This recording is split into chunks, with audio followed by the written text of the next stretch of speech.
iOS 14.5 is here, Netflix cleans up at the Academy Awards, and the Yaw2 VR chair is here to blow your mind. How's it going, everybody? This is Dave LeClaire with MUO Tech Bytes, and I am here to take you on a journey through the latest from the world of technology news. It has been a busy weekend, all kinds of stuff has been going down, and I have been closely monitoring it so that I can break it all down for you. So, without further ado, here's your first story now. So kicking things off with our first story, and it's probably the biggest one today, and that is that Apple has put out iOS, iPadOS, and tvOS 14.5 with all kinds of new features, all kinds of new security updates, and lots of stuff that you're gonna wanna have on your device. So if you haven't updated to 14.5 yet, pause this video, go update, and then come back. I'll be here waiting for you, I promise.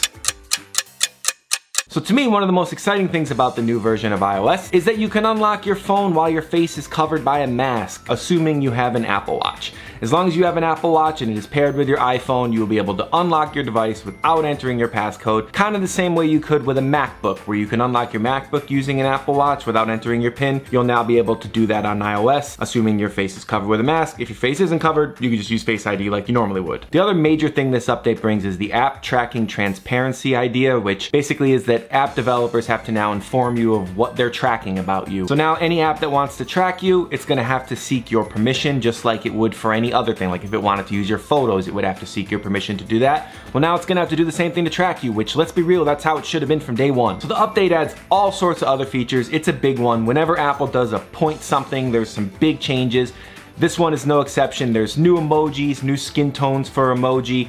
There's the podcast app overhaul. I mean, there's a lot of good stuff. Podcast subscriptions are coming. Hit the MUO article in the description and you will find a link that will break down how to update your device and everything else iOS 14.5 and tvOS 14.5 and iPadOS 14.5 brings to your device. Make sure to hit that link. Make sure to do that now. The 2021 Academy Awards are in the books, and Netflix cleaned up big time, taking home 7 different awards from the event. When it comes to movie awards, it's hard to find one that's more respected than the Academy Awards, aka the Oscars. So for Netflix to clean up in such a way, it just goes to show you that streaming services are just as big as your standard movie releases now. They're not a place to just put out B-horror movies and movies that you don't think are good enough for theaters, especially now with movie theaters being kind of a thing of the past.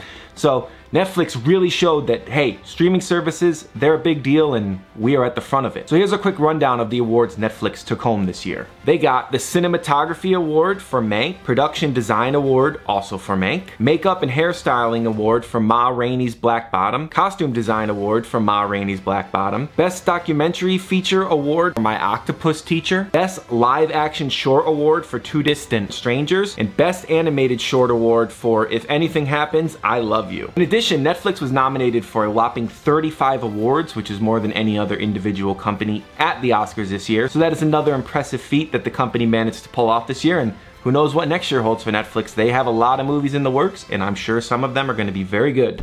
And for our final story of the day, we're gonna talk about virtual reality. Specifically, we're going to talk about the Yaw2 virtual reality seat, which has cleaned up on Kickstarter. It has blown past its goal, so it is gonna come to market, assuming everything goes according to plan. Obviously, whenever there's a crowdfunding thing, it could fail even after it reaches its goal, but based on the amount of hype around this thing, I think it will come to market, and it looks pretty damn cool. If you want your VR games to really feel alive, this chair might be exactly what you want. It has a range of motion of 40 degrees, and it can pitch up to 70 degrees, so if you want to get that real cockpit feel while you're in virtual reality and you want to feel like you're in an airplane, this is definitely a piece of tech you're going to want to keep on your radar. So outside of being a really cool piece of tech, this could actually help with motion sickness for some people who suffer from that in VR, because now your body will actually move along with what you're seeing in the virtual reality, because it's that disconnect between what you see movement and what you feel in movement that causes a lot of people to get sick. The goal for this project was 100,000. As of this recording, they're at about 850,000, so they have vastly exceeded the goal, meaning that you don't necessarily need to put down your money to make sure this product becomes real, because it already has more than enough money for that to happen.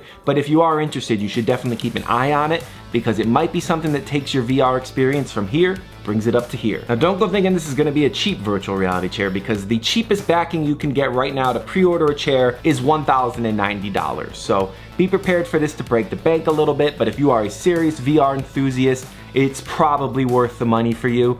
Just be prepared to spend some cash. And with that, everybody, this episode of MUO Tech Bytes is over. I hope you found it useful, I hope you found it informative, and I hope you found it entertaining. Make sure to click that thumbs up button. It will make me very, very happy, and I will see you guys in the next episode.